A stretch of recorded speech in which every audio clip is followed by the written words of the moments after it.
She said, I don't want to talk about it because you guys are not going to be supporter. And I said, well, we don't know. If you tell us what's going on, I'll be more than happy to help you. I do anything to help you, Yahly. But the only thing that I need and I wanted for you is to see the happy girl that I used to be before. She said, I'm not a girl, I'm a boy. Yahly, she was the girly girl in the house. She used to dress up as a princess. She loved to dance, sing, and she was very artistic. When she was 13, she's starting to go into social media. I noticed that she was sort of depressed because she's starting to cut in herself, and I seek for help. She was going to therapy through the school and outside too, but it didn't help. The first year in high school, freshman year, she met this other girl who was going into all this situation like transgender. She was the one who was telling her that she was depressed because maybe she was not a girl. She was invited to go to an LGBTQ group at school. I didn't know about it. So I don't know if the schools, they supposed to let us know what's going on or not, but they never sent me any note telling me we need to talk about your daughter. Everything, all the information that I got it from my other daughter who was in high school. And I asked her, do you know why Yahly is feeling that anxious and, sad? Oh, Mom, because it's gonna be the beginning of the year and she was going to these meetings, and if she stopped going, she's gonna be bullied. She asked everybody in the family to call her Jay. So I did. Jay, okay, we called you Jay. If you're happy, we call her Jay. She was not happy. And then she came up with Andrew, and that's when DCFS was involved.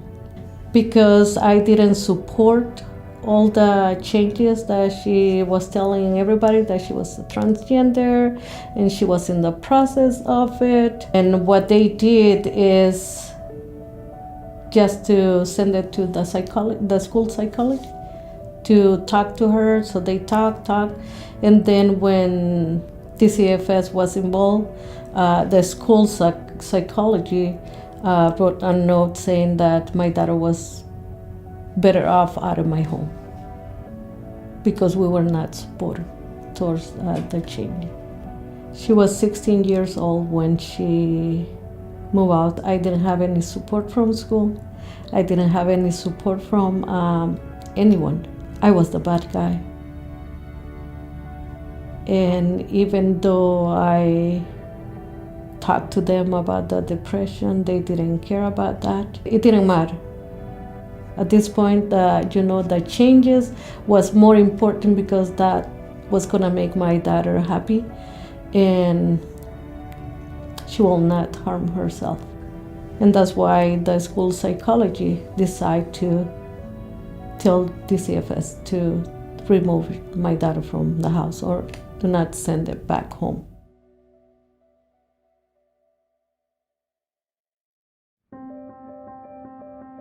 No matter how much or how long or, I spent in court, going to the group home, following every rule that they have to visit my own daughter. I did everything that, I was possible to for her to come back home. It didn't matter. They decide to keep my daughter at this group home. And it breaks my heart because to them it was like, if we keep her out of your home, she have more chance to survive and she's not gonna try to commit suicide. They allow her to change her name from Yahly to Andrew. She was taking the hormones. She was not happy. She changed her name was not happy. She adopted a dog because that was gonna make her happy, and none of everything that they done didn't work. It's hard to say, but in California, I couldn't find a good attorney to represent me, to at least be there and talk to the judge and say, we need a psych evaluation. You want to help her? Give her some medical treatment. Mental health. The issue is here. I wish the system, instead of spending millions of dollars on this kid, having them in foster care, support us as a parent and gave us the tools that we need. I just didn't want to lose my dad. On September 4, on that day I felt weird. I felt like I have a pain in my chest. I didn't know why. I was sad, but super sad, something was taken away from me. I called her, nothing. I sent her a message, and she replied back. And I was like, oh my gosh, she's okay. And I even, said, oh, I'm so glad that you replied. How you doing? Oh, I'm good, Mama. And she told me a little bit of the day at work, and I say, good. Then I keep texting and nothing. I say, maybe she's in the shower. But that was the last text that I received from her. The next day in the morning, 8:15, I received a phone call from the coroner's office. When they asked me, are you Yali Galdam's mom, aka Andrew? And I say, yes. Who's calling? And she said, well, are you home? No, I just dropped off my son at school, so, I need you to park the car. And then my heart went like crazy. No. I just got off the first exit. I parked my car. Tell me, where's my daughter? I want to go see her. And she said, I'm so sorry, but you're not going to be able to see your daughter. They say, why? What hospital is she in? I just want to see her. Man, last night, she took her life away, and I said, no. Where? Tell me what happened. I got off the car. I was screaming like crazy. I said, no, I want my daughter.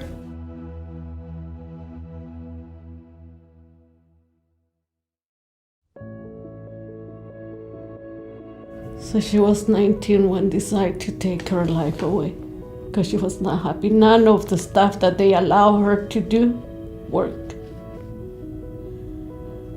At the end, they took my child.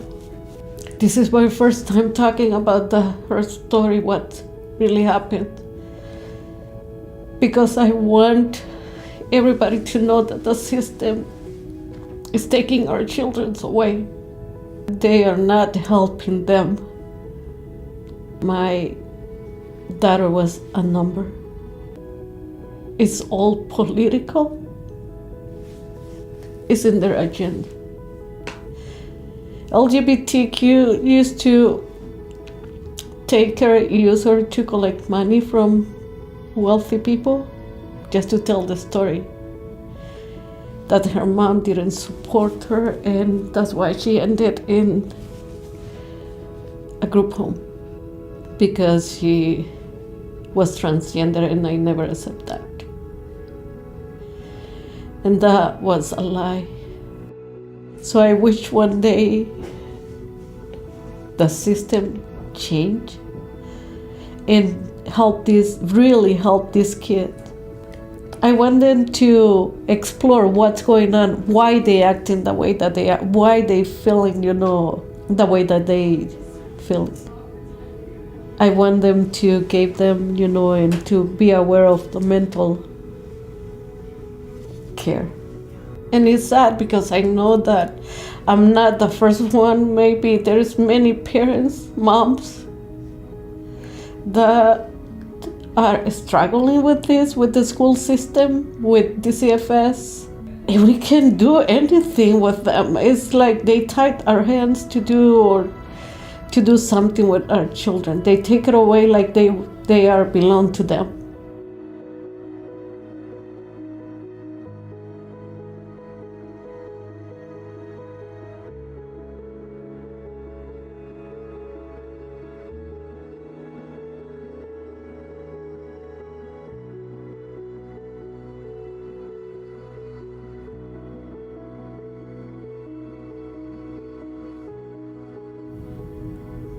I don't want any parent to go through this, because this pain never go away.